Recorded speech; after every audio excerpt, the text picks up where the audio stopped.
What is the story of Abraham? What happened to him? He was 900 and had a kid. Right, he was pretty old, right? Was it 900? I thought he was like barely over 100. I thought he was like 120 years old. Considering his wife was of age. Yeah. Still a little, Yeah, they're old, right? Yeah, in fact, it was kind of weird the way God did it, too, because God told him, look, you're going to be the father of many nations, right? He made a promise to Abraham. But Sarah, his wife, never got pregnant, like forever, for like the longest time. She was barren. In fact, she convinced him to have the kid with Hagar, right? Well, in Islam, Hagar is another wife, right? But in the New Old Testament, she was a slave, right? And so, he has Ishmael with Hagar. back then, same thing, pretty much. Kind of, yeah. It's a very light distinction. It's sort of like the wife is almost like the head slave or something like that. I've actually heard that sort of analogy, yeah. She's not really free, right? She kind of is owned.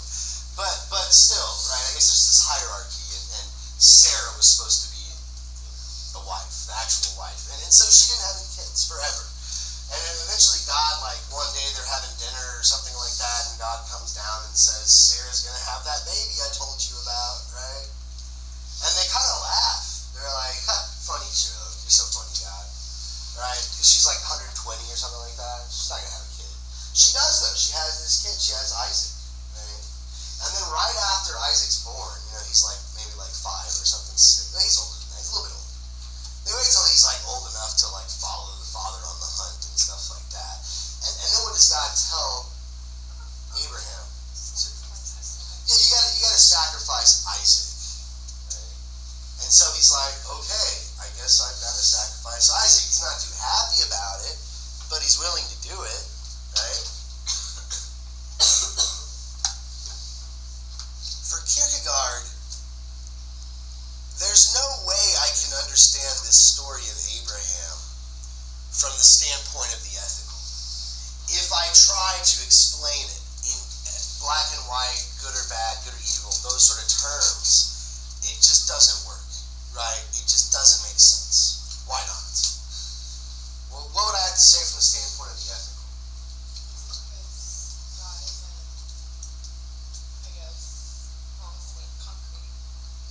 Well, maybe that's one thing, right? I can't really understand God like in a concrete way that I understand like being a good husband, right? I mean, we might all have different ideas of what a good husband is, but we can have a clear idea in our own mind, right? Like this is what he does. He does this, he does this, he does that.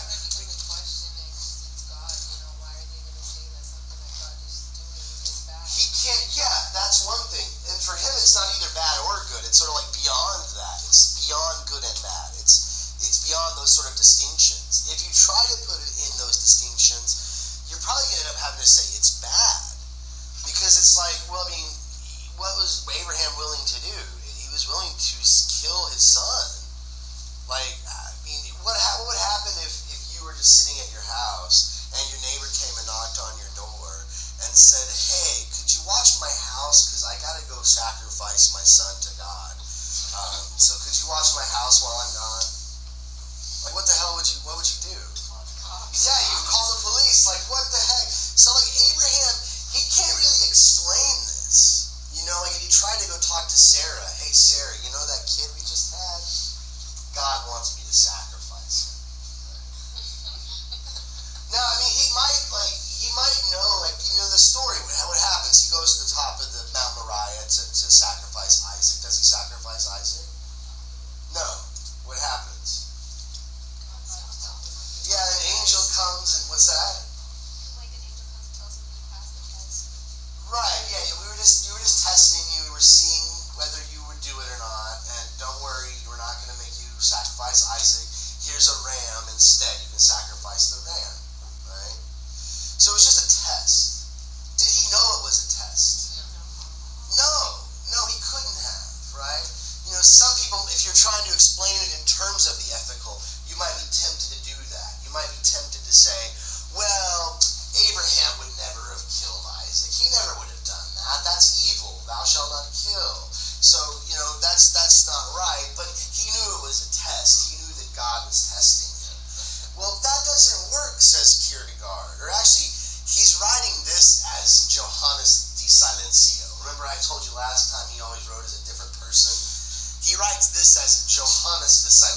John the Silent?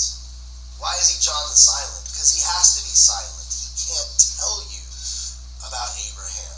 No one can understand Abraham. The more we try to understand him, the more we realize we can't understand him.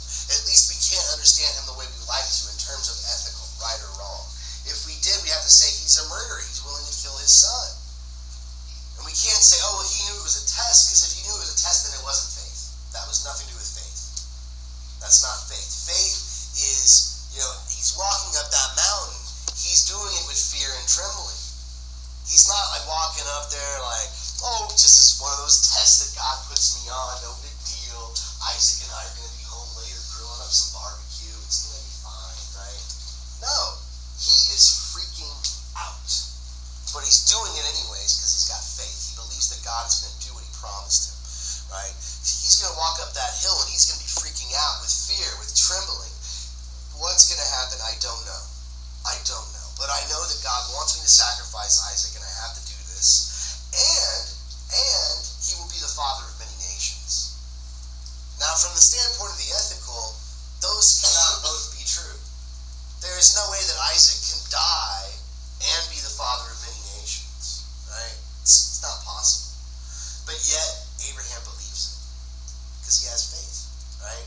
But he doesn't know how it's possible. He doesn't know how it's possible, but he believes that it is. So he's like, freaking out. He's freaking out. When he's walking up that hill, faith is difficult. That's the thing here with Kierkegaard. It's not easy. People will tell you, when you're having a rough time, when life isn't working out, turn to your faith. It'll make it easier. Notice it's Kierkegaard. It makes it harder, right? Abraham is tempted as he walks up that hill, right? Or as when he first hears God tell him he's got to sacrifice his son, he's tempted to run to the shelter of the ethical, to give reasons. He wants to go talk to Sarah. He wants to console in her, but he knows there's no way to explain it. He's got to do this thing. He's got this task set out for him, and he's got to do it. And he doesn't know how it's going to work. How am I going to have Isaac be the father of many nations and kill him? I don't know. But all I know is that anything is possible with God. Anything is possible, and I believe that this is possible. So I'm going to walk up this hill, I'm going to do it, and it's not going to be easy, but I have faith that things are going to work out. And they do, right? They do. But it seems like for Kierkegaard, to really have religion, to really have that faith, to live the religious lifestyle, it means embracing this paradox. It means embracing, I love Isaac, yet I'm willing to kill him. I'm willing to let him go, even though I love him. In the same movement, I feel the same thing. These two opposite feelings, I can embrace both of them. Faith is like that, and it's a struggle, and it seems like he's saying, Kierkegaard, or Johannes the Silencio, that we all have to go through some sort of ordeal like that. To really say that we have faith, it means that we've lived through this ordeal where things have become sort of clear for us. We've reached that moment of crystallization that surely Abraham reached when he was walking up that mountain to sacrifice his son. We don't know what was going on in his mind. We don't know how he was dealing with it, right?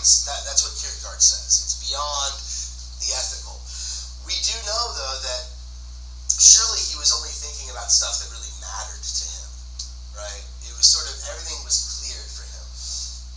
For Kierkegaard, we all have that. We all have something, this one thing that matters to us.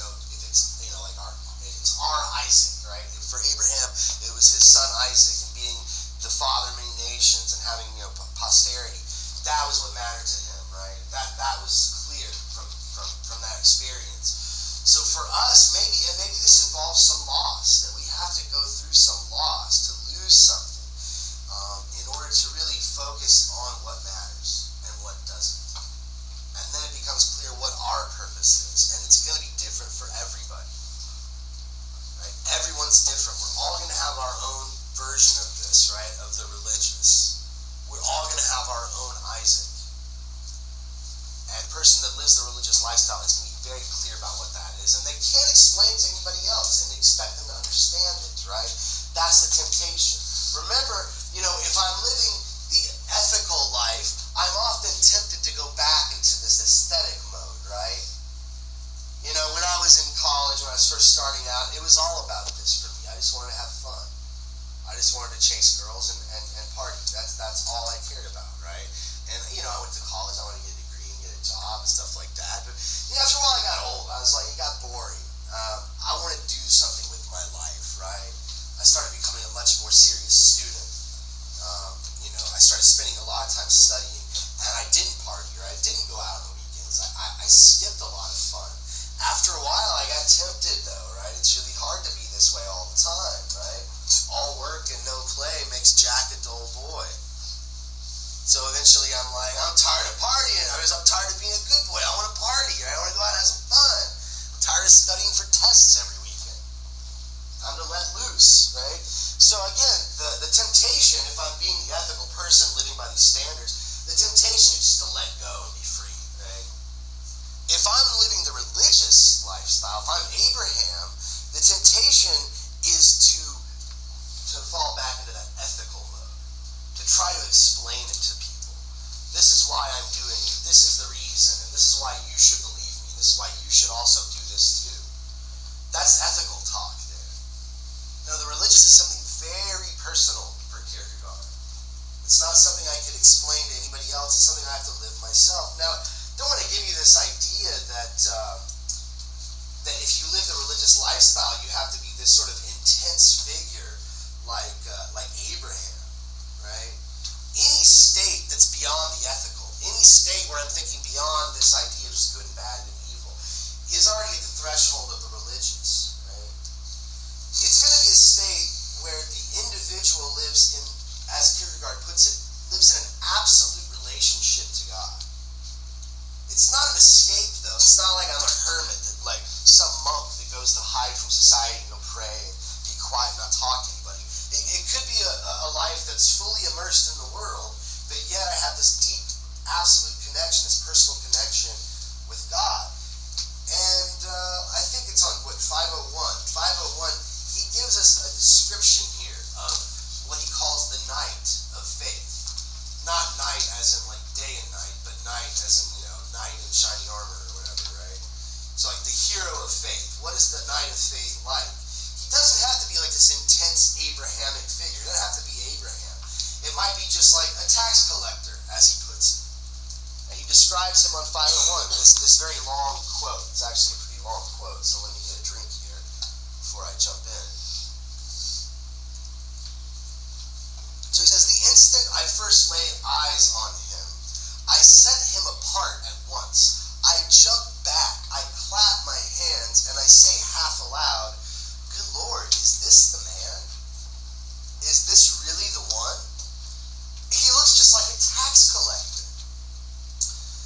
But this is indeed the one. I move a little closer to him. I watch his slightest movement to see if it reveals a bit of heterogeneous optical telegraphy from the infinite. He's basically saying, can I see God in his face? Right? A glance, a facial expression, a gesture, a sadness, a smile that would betray the infinite in its heterogeneity with the finite. No, I examine his figure from top to toe to see if there may not be a crack through which the infinite would peek. But no, he's solid all the way through. He belongs entirely to the world. No bourgeois Philistine could ever belong to it more. He finds pleasure in everything. He attends to his job. He goes to church. In the afternoon, he takes a walk to the woods. He enjoys everything he sees, the swarms of people, the new omnibuses. Toward evening, he goes home. His walk is as steady as a postman's. On the way, he thinks that his wife will surely have a special hot meal for him when he comes home. For example, roast lamb with vegetables. If he meets a kindred soul, he would go on talking all the way to Oosterpoort about this delicacy, with a passion befitting a restaurant operator. It so happens that he doesn't even have 4 shillings to his name, and yet he firmly believes that his wife has this delectable meal waiting for him. If she has it, to see him eat it would be the envy of the elite, and an inspiration of the common man, for his appetite is keener than Esau's. His wife doesn't have it. Curiously enough, he's just the same. And yet,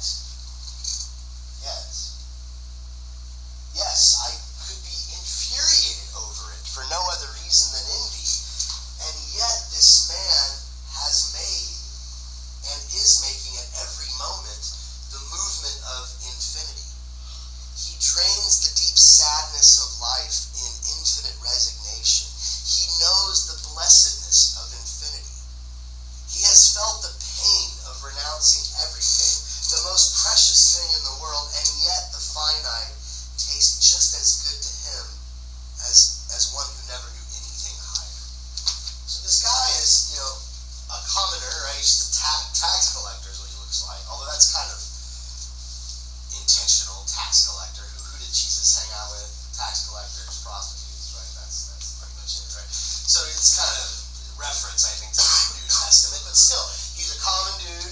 He looks just like anybody else, but yet he has this attitude about him. It's not that he's like, looks like he's God or something. You don't look at his eyes, like, whoa, he's a holy man.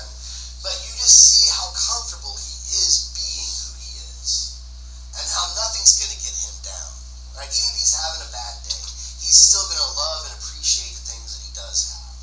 He's going to go home to his wife and she doesn't have the food. He still is going to love her and appreciate her for who she is and the fact that he's got that, right? And he's going to have this relationship with his world where he is grounded in it, and yet he understands his own purpose, and it's his purpose, right?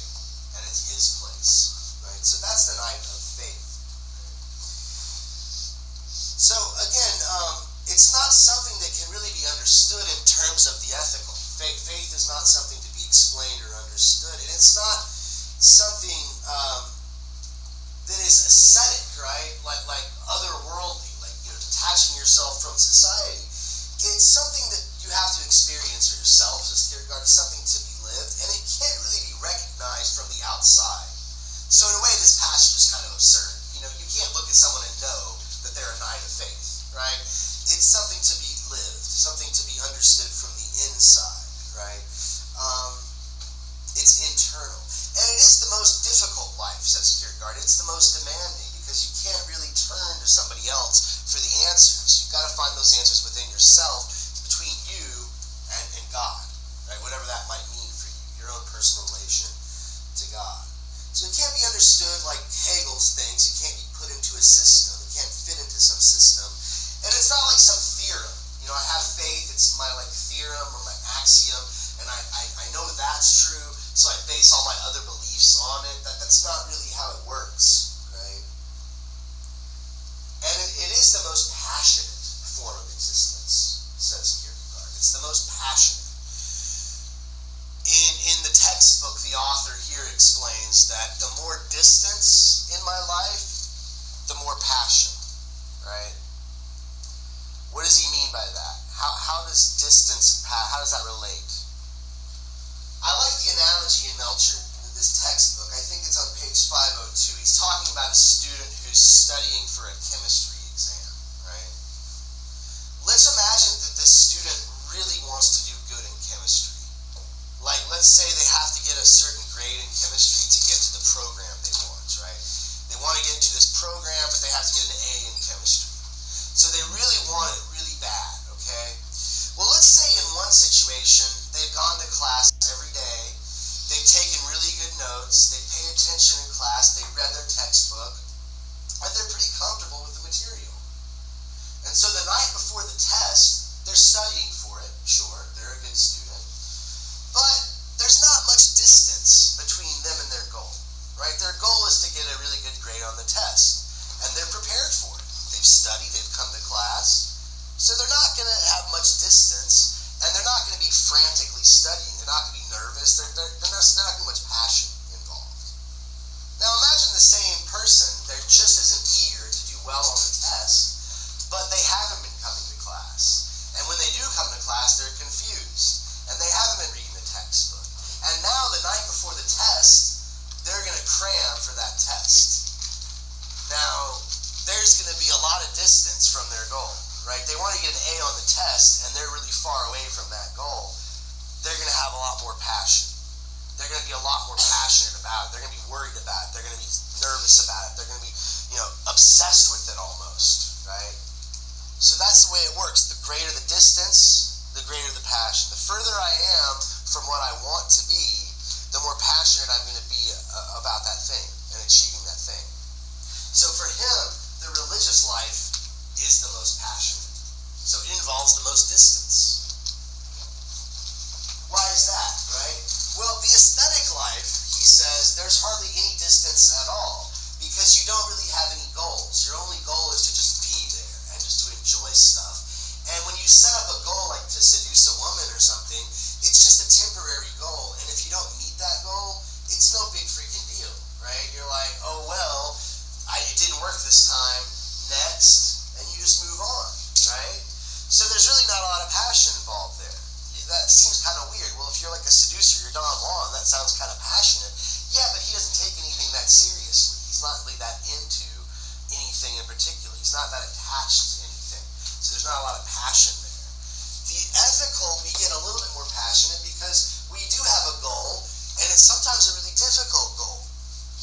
the example of marriage, getting married, being a good husband or a good wife, that takes a lot of effort. To be that way always, all the time, for the rest of your life, that's pretty hard to do. So there is a little bit more distance, so that is more passionate. But for Kierkegaard, the religious existence, this is so far, right? The goal is so far from possibility that it's the most distance you could ever get. And I think a lot of religious people, they don't like Kierkegaard because of this. He seems to be saying that, look, if what religion is saying is true, if what Abraham believes is true, then he's going to have to give up Isaac, and yet he gets to keep Isaac. That's a contradiction. That pushes truth so far out of the realm of possibility that distance is an infinite distance. He even thinks Socrates was religious in that sense, because Socrates was looking for what? What did Socrates want? What was he searching for? In the Apology, when he goes around asking people questions, what does he want to know? He wants to be wise. He wants to have wisdom. He wants to know truth. He wants to know absolute truth. He wants to know the truth about everything. Is he going to get that goal? Is it possible to ever get that goal? No. And even Socrates kind of acknowledges that. There's no way I'll ever get absolute truth, but yet I'm going to try. I'm going to try. That's a lot of distance. His goal is impossible to reach, yet he's going to do it, right? That's how the religious is. For him, Christianity is even crazier, right? And that's why he thinks Christianity is the religion. It creates the most distance. We'll talk more about that later when we get back to it, right? We'll talk more about why there are different forms of the religious, but why is Christianity the most passionate? Why is it the most distance, particularly in Christianity? Why doesn't Judaism work, or Islam, or Buddhism, or any Eastern religions? What is so special about Christianity? There's a couple things he says, but we'll have to wait till the end to sort of get to that, right? There is something we have to mention though about Christianity, right? What does Christianity teach us? What does it tell us about ourselves, right? If you had to, let's say you met somebody who was from another country where there weren't a lot of Christians, right? Where the majority of people were not Christians. So, I had a student from Iran last semester who would always talk to me after class because she didn't know much about Christianity. She wanted to know about it, right? What they believe, things like that. So, if somebody asked you, what is Christianity? What do Christians believe? What would you tell them? What's a good way to summarize Christianity if you had to? Like, there's all these different forms of Christianity, obviously. You got Protestants, all these many different forms of Protestants. You got Catholics, Orthodox, non-denominational. But they all kind of basically agree on some stuff, right? And there's some things they all kind of agree on. Like, what's one thing you could say that all Christians believe? Yeah, Jesus was the Son of God, right? Jesus was the Son of God. Jehovah's Witness, they don't, right? But pretty much almost every other form of Christianity. And, they're a very small minority. So forget about Jehovah's Witness. For the most part, yes. Jesus was the Son of God. But also, what do they believe about Jesus? Like, what was his... He died for our sins. Jesus died for our sins, and he forgave us for our sins. And so if we want to be saved, we have to accept him, right? And repent and feel sorry for our sins, right? So sin is a big deal, Christianity, right? It's all about sin, and we're all sinners, right? All of us sin, and we need his forgiveness, and he provides that for us, right? That's the teaching of Christianity, right? What is sin, though? What does it mean to sin?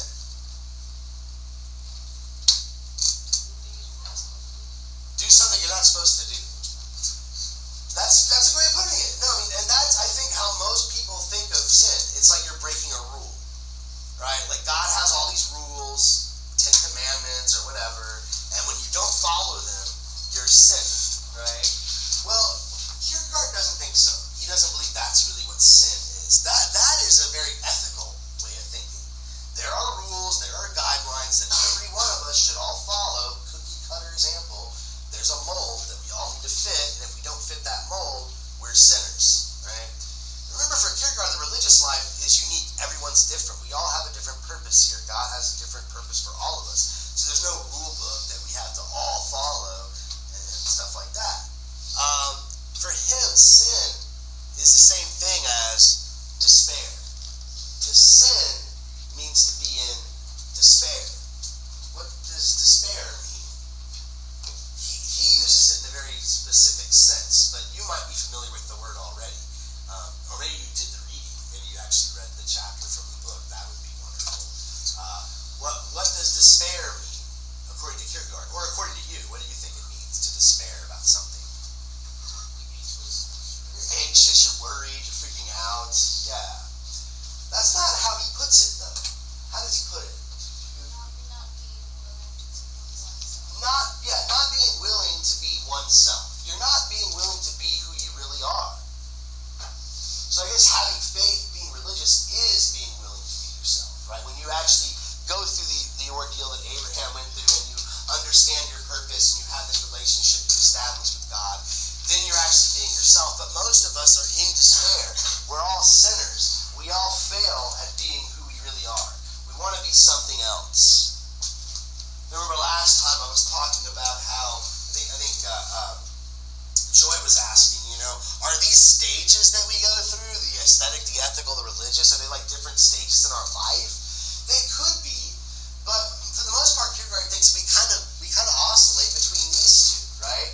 And in one case, we want to be more than what we are, and in another case, we want to be less than what we are, right? We don't want to be ourselves, right? We don't want to actually be truly ourselves, a unique individual that has our own task, our own meaning, our own destiny, right? We want to be something more, a God maybe, who makes his own rules and decides this is the right thing that I'm going to follow, right? And I'm going to live up to this. We want to maybe be our own rule maker, right? Or we want to be something less than what we are, just like an animal, a beast that just, sex, drugs, and rock and roll, just party all the time, right?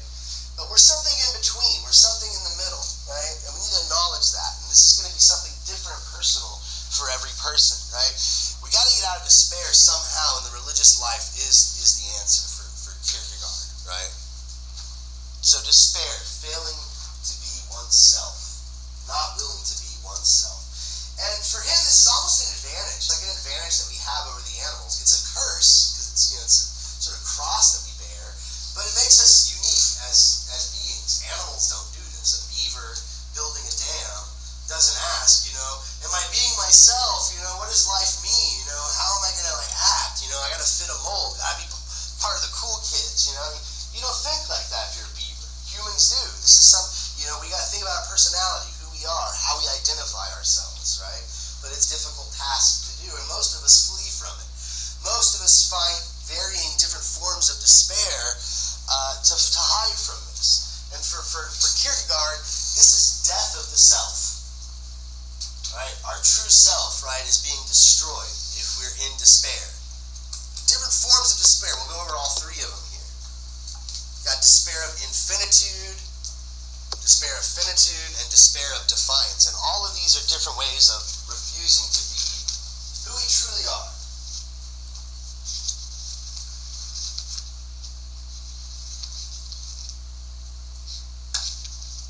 So the first one, despair of infinitude. As Kierkegaard puts it, this is when we lack finitude. Okay, we lack limits, right? We're like a daydreamer. We never actually do anything. We're always planning on doing something, right? One day this will happen and it'll all work out. One day I'll get this job, or I'll finally convince that one person that they're right for me, and then we'll get married, and then everything will just kind of work out, right? Or maybe, somebody who lives in a dream world sort of thing. I mean, maybe someone who do you know people like this or something? Her? Are you a dreamer? Oh no. Well, I'll try to be nice then when I'm explaining it. Because this example I'm about to give is not very flattering. No, someone who maybe follows soap operas a whole lot. You're not like that. Oh no! Oh no! They know more about the characters on the soap opera than they probably know about their own family and their own friends. And they actually get concerned when characters show die. Okay, wait, I have one. Sure, Emily. Okay, a better one then? Yes, I knew this guy, Yeah. and I kind of stopped the friendship when I discovered that him and his mother both their actual long-term plan was to win the lottery. That was my next example. Okay, great. That was my next example. Actually, But yes. when I realized how Right. far removed from reality Right. they really were, I was like, okay. That's the perfect, because I think we're all kind of guilty of this sometimes. Like, I never buy a lottery ticket. I don't think I've ever bought one. But I had a boss that used to buy us lottery tickets for Christmas. That was our Christmas present, was a lottery ticket. And, you know, I see the psychology behind that. Like, that's an extreme, but though that's a perfect example of Despair of Finitude. But I think we all do this. You know, I had a lottery ticket, and like somewhere in the back of my mind, you know, what if? You know, I've got this, what if I won? You know, what would I do with the money? You know? But what if is different than making no other plan? Right, that's the extreme. Let's just say, like, we're all sort of like guilty of this in moments, but there are people that live their entire life like this. It sounds like the people you're talking about were. They're thinking about, they're always buying the lottery. They buy books on like numerology and like what numbers come up more often than others, and they start planning out how to play the lottery good, so it's you're luckier or something like that. And they're like talking about how they're going to pay off all their debt, and the kind of houses they're going to buy. It's like they're living in a dream world, right? They lack finitude. They lack limits. Like, dude, okay, it's possible that y'all might win, but it's pretty unlikely. Like, let's get back to reality and like work on your own life and that kind of thing. Well, they say chances of getting hit by lightning are greater. Greater than winning a lottery. Yeah. Dying, going to get the ticket, yeah, than actually winning the lottery. Yeah, right. So that's Despair of Finitude. Now, Despair of Finitude is when you lack possibility. You limit yourself too much. This is, I guess, a good way of putting it, you're a conformist, right? You just sort of like follow the pack. You do what everybody else does, right?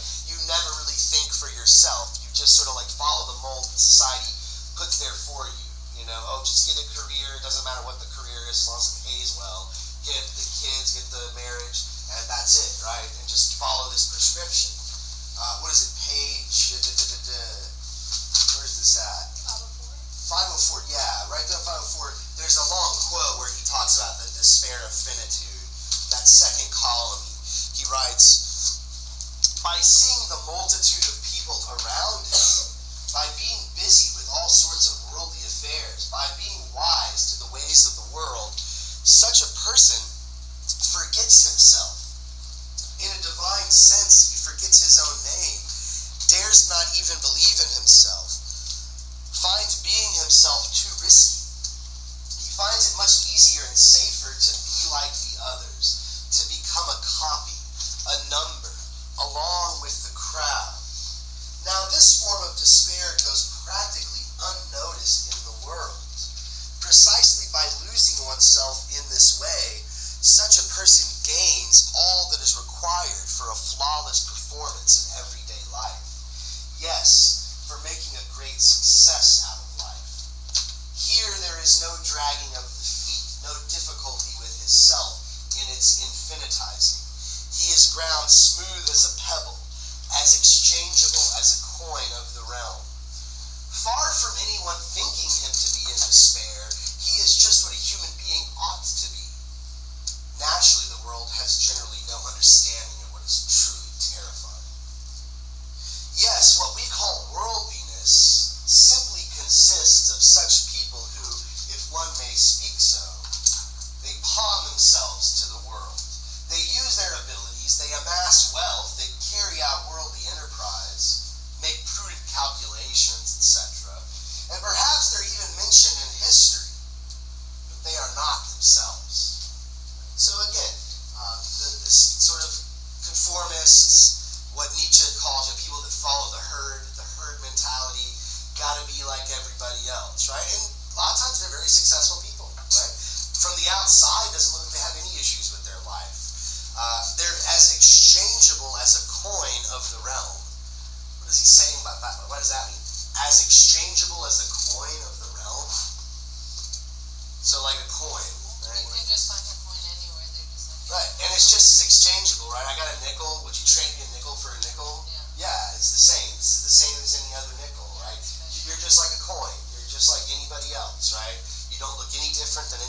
else, nothing special about you, and that's intentional. That's how you want it to be, right? And for him, that's not being who you truly are, right? That's sin. That's despair. That's refusing to be oneself. It's easy, but it's not who you really are. Despair of defiance, okay? Sometimes it's kind of hard to tell the difference between defiance and infinitude. A way that he puts it is, this is when you try to be your own God, in a sense, right? You sort of try to like act like you know, I'm the one that controls my reality. I decide what my life means, and it doesn't really matter like what my place is or what I'm capable of. There are different forms of it, right? There's active and passive defiance, right?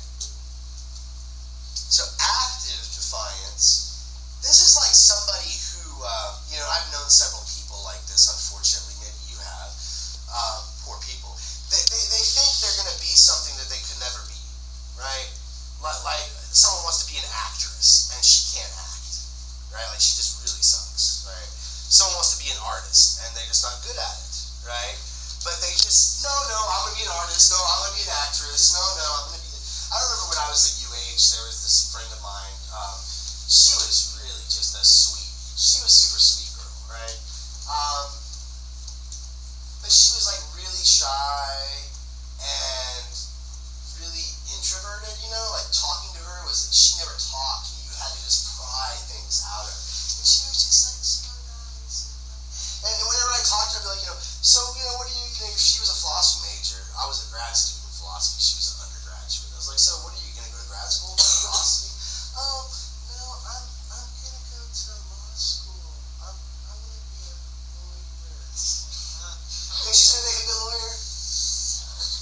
I was like, you are too nice, you're too sweet. It's just not going to work. Her dad was a lawyer, and her mom was a registered nurse or something, right? And she's like, I'm going to be a lawyer, right? I'm going to go to law school, I'm going to get this degree, I'm going to be a lawyer. And I'm like, you know, I don't know. I don't see you that way. I don't know, though. What's that? Not really. I mean, kind of. I was just sort of like, well, why? I was sort of like more trying to ask her questions to get her to realize that maybe she didn't want to do it. I was just kind of like, well, what makes you want to go to law school? Like, why would you do that? He's not a court lawyer, but one of the ones that gives, you know, legal advice and checks the book. She might be able to work in the legal profession. Sure. Yeah, but she's like, you know, I'm be this lawyer, this awesome lawyer, like the They're all technically lawyers, but only certain ones work. actually worked the, yeah. Okay, touche, right? But I don't think she was really thinking about it in those terms, right? I don't think she'd actually thought about it, at least from the answers to the questions I was asking her, you know, and, you know, it's just, she was sort of like, no, I'm going to do this, right? This is what I'm going to be. I'm like, well, maybe you're not really fitted for that. Maybe you'd be like a lot happier and you'd have a better life if you did something else, you know? But who knows? Maybe she was just like a wolf in sheep's clothing, right? You know, like, she did kind of have a wild side to her, that's for sure. It was almost like that movie. Have you seen that movie, Don't Be a Menace to South Central while drinking your juice? It's like a parody of like all the gangster movies from the 90s. Like this guy, he picks up that girl at the party and she's like, just like, Turns out to be like yeah, she's like all crazy, yeah. She's like real nice at the party, all shy. She's like wearing her Catholic schoolgirl And then uniform. she goes crazy. She's like, oh, okay, all shy. But then behind closed doors, she like pulls out the dominatrix. She's like, got a whip trick. Okay, boy, now it's time. Oh my God, maybe that's how this girl was. I don't know. Maybe she would be a good lawyer. Put her in the courtroom and she would have been like, you know, feisty or whatever. But I just didn't see she had it in her, right? But yeah, that's active defiance. That's like, look, I'm gonna be the greatest actor who ever lived, and you like were horrible. You can't act, right? You're just no good at it. You didn't even try. Passive defiance. This is kind of where you characterize the. You know, it's not you. It's the world, right? You could be perfect. Everything could work fine, but the world is against you somehow, right? Like I could be a great actor or actress, but I don't know. I just don't have a good figure or something like that, or you know, I don't look good enough for something like this, or there just aren't enough parts for my type or something like that. You're just making excuses for why you can't achieve what you know otherwise you'd be able to achieve. I have a friend whose mother has been unemployed since the '08 crash, and she's just complaining about how she can't find a job, but she never goes looking for a job. And her daughter gives her a bunch of crap for it. My friend Heather's like always telling her, like, you need to go out, you need to go get a job. And she's like, well, I can't get a job because I don't have a good wardrobe. Like, all my clothes are old. I need to get new clothes, Or I can't go out today because it's Thursday, and Thursday's a bad day to go looking for jobs. Or all the jobs that I look for that are open, like, I'm not qualified for them, or I'm overqualified, or whatever. It's never her. It's never her. It's the world. Something that she can't control is stopping her. I'm the victim, basically, right? That's passive defiance. Right? So again, we all know the type, right? We've all probably seen these we've been this before, right? How are we calling that defiance, though? Well, it's sort of like, if I'm being religious, right? If I'm living the religious life the way Kierkegaard envisions it, I'm actually doing what I was destined to do, right? He believes, God created me for a reason, like there's something I'm here for, but it's super unique to me. In this way, I'm defying that. I'm acting like, oh no, like I'm kind of acknowledging that I've got my own purpose, but I'm acting like I get to decide, right? Like it's not something I was born with, it's not something I'm destined to become. I can create it, and as he puts it, I'm trying to be my own God. I'm trying to be my own God. And that's defiant, I think, in a way. Whereas if I was living the religious lifestyle, I would be unique, I would have a unique role, but it would be determined by my relationship with God. Right? My relationship with divine, this higher power. Right? So, what does it mean to not be in despair? What does it look like? What does the self look like that is not in despair? Right? The person who has faith, person living the religious life.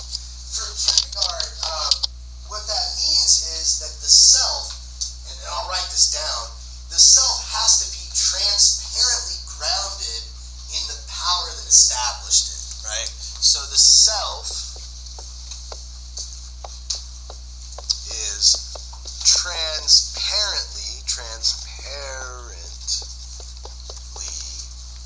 grounded in the power that established it.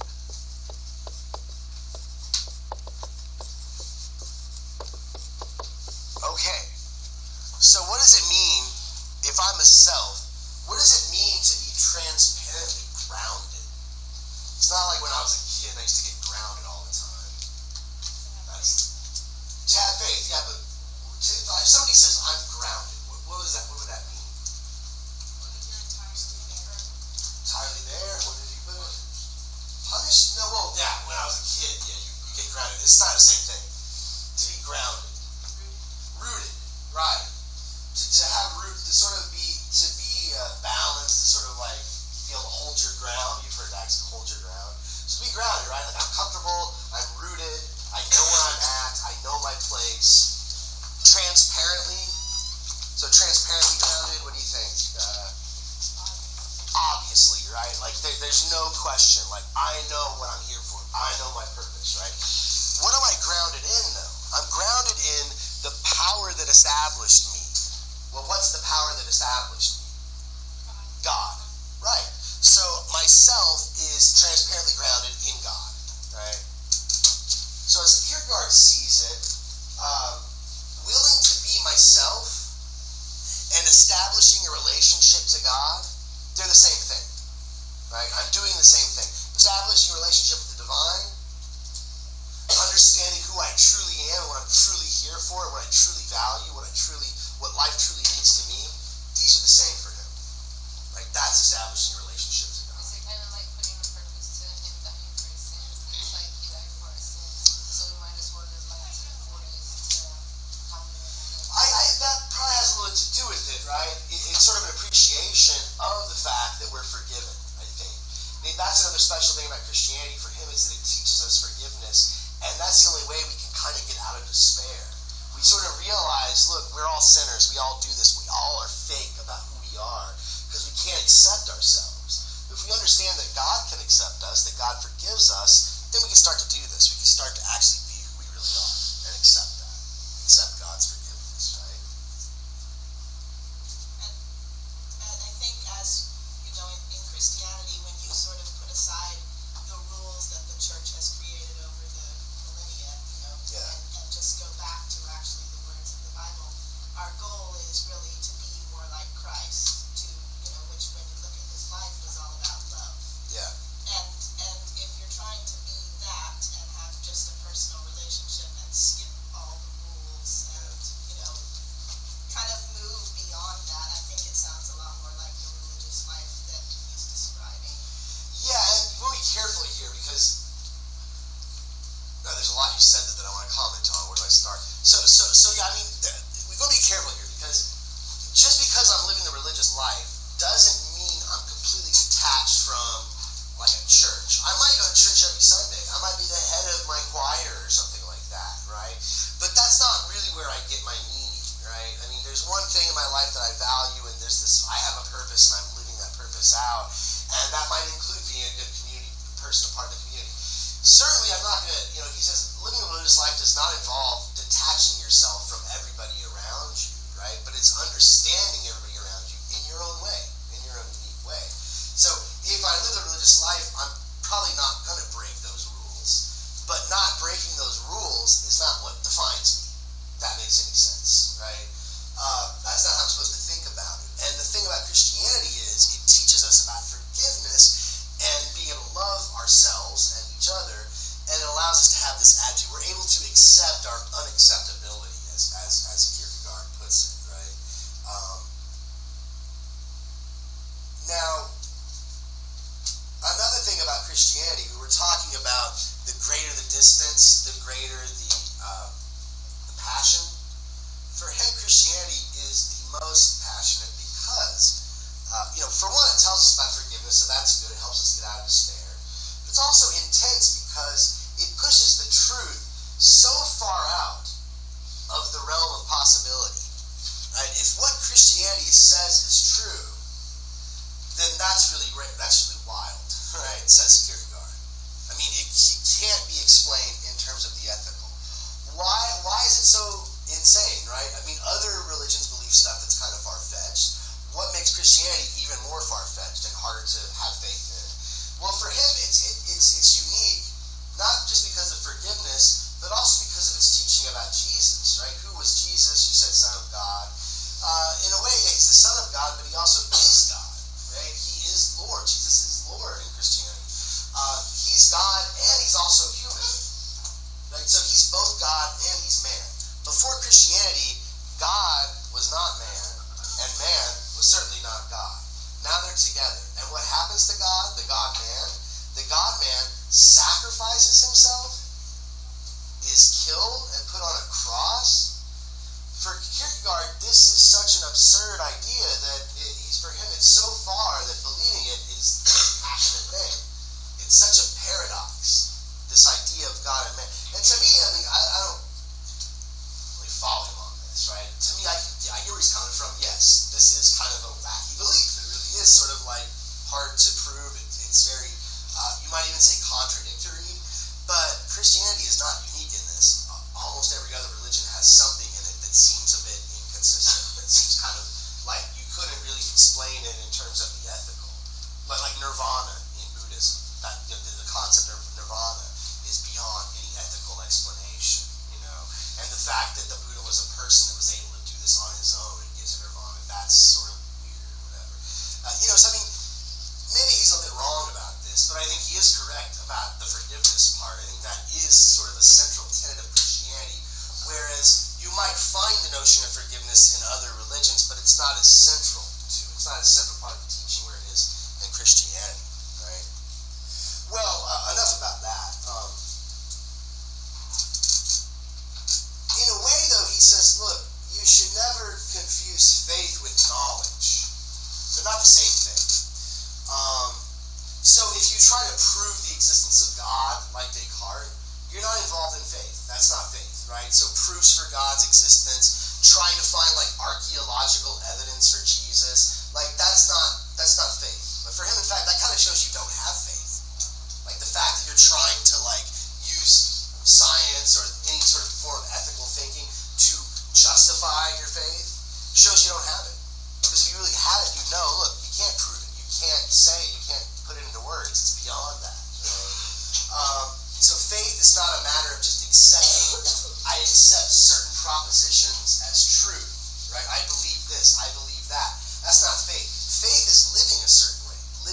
life a certain way, having a certain disposition to your life where you are being who you truly are, being yourself, right?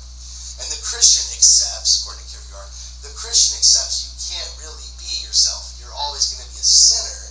We're all failures at that task. What we need is a recognition that we are forgiven, that we can begin to accept our unacceptability. Right? We accept ourselves in spite of our unacceptability and be who we truly are. Now, the individual, as an individual, myself, you included, right? All of us are individuals. We have to choose between the life of the aesthete, the life of the ethicist, or the religious life. We have to make this choice, right? How am I going to approach my existence, right? Am I just going to look for fun and parties? Am I going to do something that I think is meaningful with my life? Or am I going to take that leap into faith, right? And really get down to what the essence of my existence is, right? And have that personal relationship established, right? We've got to make that choice. All of us do. And none of us know which one is the right choice. We never can, says Kierkegaard. We have to make this choice without ever being in a position to know which one is correct and which one is best. So when we make this choice, it does involve a risk. It involves a risk. It's a leap, right? That term leap of faith that comes from Kierkegaard. I don't like leap of faith because that's kind of wrong. It's leap into faith, right? You have to sort of leap into it. Once you're there, you're immersed in it. But it is a leap. So we can't come up with an objective standpoint, says Kierkegaard. This is where he disagrees with Hegel. There is no objective point of view for the individual. All of our views are either from the views of the aesthetic, the ethical, or the religious. So we can't know which one is correct. It's impossible to stand outside of one of them and look in and see which one is correct. We can come up with a logical system like Hegel's. A logical system is possible, says Kierkegaard. But we can never come up with an existential system. Existence cannot be put into a system. Why does he say this, and what does he mean by logical system versus existential system? A logical system, like something like mathematics. Yeah, question. I was going to ask you before, can you not be all three? Well, at the same time, Yeah. no, I don't think he would say that. No, he's like, you're either going to be I would say that the aesthetic, it's like impossible to be this always. If you decide, I'm going to be an aesthetic, you're already using reasons and stuff like that, right? And when you're the seducer and you're setting everything up, like the seducer when Johannes was seducing Cordelia, he was planning stuff out. It wasn't until the night that he actually got to, do the seduction that he could just sit back and enjoy the pleasure, right? But yeah, I think that we're always going to frame things from one perspective, right? I don't think he would say we mix them up. So back to, logical system versus an existential system, right? Logical system. Something like mathematics, right? Geometry, right? Now you've got geometry, and for Kierkegaard, all geometry is the working out of a hypothesis. You're like, well, here's a possibility. Let's assume these things are true. All the different axioms. The axioms of geometry, like, what is it, like Euclid, what are they, like 4 or 5 axioms? It's just like a straight line is the shortest distance between 2 points. What's the other one? There's like 4 or 5 of them. 2 parallel lines will never intersect, or something like that. So these are just things that they're self-evidently true, apparently. And if you accept them as true, all of the rest of geometry follows from them, right? So that's a logical system. You have axioms, you have definitions, you have these terms that are like the basis of the system. And the system is finite. It's got finality to it, as Kierkegaard puts it. There is finality built into the system. In other words, given the definitions, given the axioms, there's only so much the system can do, right? And it's already built in, right? There's only so much math can do, right? It's limited in its scope. I mean, it can deal with all numbers and all quantities in an infinite manner, but it can only do so much. Euclidean geometry even has limits, right? We didn't really discover that until the 20th century, but there are non-Euclidean forms of geometry, right?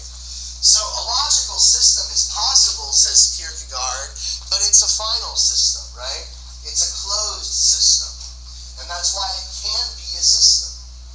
But an existential system can never be made because existence is the opposite of finality. When we're here and we exist, there's nothing final about it, ever. Is there? I mean, even if you have a goal in your life and you get that goal, you achieve that goal, there might be a sense of finality, right? Like, I wanted this thing, I got it, I'm done, I can put that behind me. But is life over? Is it ended? Is existence done with? No, you're still existing. You still exist. And you still have to think about tomorrow, and maybe even the day after. So existence does not have finality in it. As long as I'm existing, there is no end point. Even when I die, I won't be existing anymore, so that's it, right? But if I'm here, I'm always thinking about the future. I'm always worried, right? And so it goes on and on. And I can never put that into a system. The individual experience, my life, can never be explained completely in some logical system. So the essential task, Kierkegaard says, the essential task for any existing individual, for any existing human being, is not to speculate. We're not supposed to speculate philosophically about abstract ideas like Hegel. We're not supposed to be here to get to absolute knowledge like Socrates or Hegel want us to. Our goal, our task, our essential task here for Kierkegaard is to find out who we are and to be that, right? To be oneself. So living the truth, being honest about who we are, involves uncertainty. Remember, we don't know whether being aesthetic, ethical, or religious, we don't know which one is right. So being honest about that is a part of being truly who we are. Being okay with the mystery, being okay with unanswered questions, being okay with uncertainty, right? Finding out who we are in this sort of attitude. And that's sort of his focus. Now, Kierkegaard, in some of his other writings, and we're really not going to have much time to get into this, he was very critical of his society, right? Modern society. He did not believe that we lived in a society that had much passion in it. That for him, passion's a big deal. If you're going to have faith, it involves passion. But for him, modern society was almost passionless. There's not much to be passionate about. He was Danish. But, and he was writing before the French Revolution, right? So a lot of people, he wrote a book called The Present Age. He's talking about his time period. He's saying it's passionless. Everybody has already done everything, at least they think they have. And if everybody does something that's unique or like miraculous, we all say, oh, well, that's what anybody would have done, or that's just what you should have done, or it's just your duty, or it fits into this category, right? Or whatever, right? And people thought he was nuts because the French Revolution happened right after he wrote it, and they're like, well, look at that, look at all the change that's happened, look, people are really passionate about change. But even for him, that's not a refutation of his view. French Revolution brought democracy, very slowly, but eventually brought democracy and socialist democracy throughout Europe, and it was sort of an equalizer. It made everybody sort of equal and less unique. And I think that's another thing that Nietzsche and him would agree on. He never read Nietzsche. Well, he was too young. He was too old to read Nietzsche. He died before Nietzsche was really publishing stuff. And Nietzsche never read him, and I kind of wish he had, because I think that he would have been like, whoa. Nietzsche was an atheist, but they probably were thinking the same thing. They were very, I take that back slightly, because I think Nietzsche was a little bit more optimistic about his time period. He thought that our future looked pretty optimistic, that humanity had been through quite a bit, and had quite a bit of bad stuff, but that we sort of started to learn from our lessons, Gesundheit, that things were getting better. But Kierkegaard seems to think that, people are sort of like, we're all aiming for the same goals. We all want to be successful in this system. We want to make more money or whatever. We're all sort of following that despair of finitude, and we've lost our passion for who we are, right? So that's his critique. But enough of that stuff. Let's go ahead. We'll go over the term paper at the beginning of class next time. So go ahead, if you can, print out that handout on the term paper. We'll go over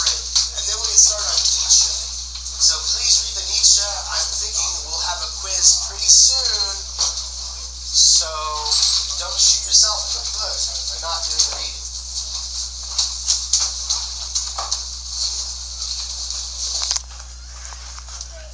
I should have the rest of your test by next class.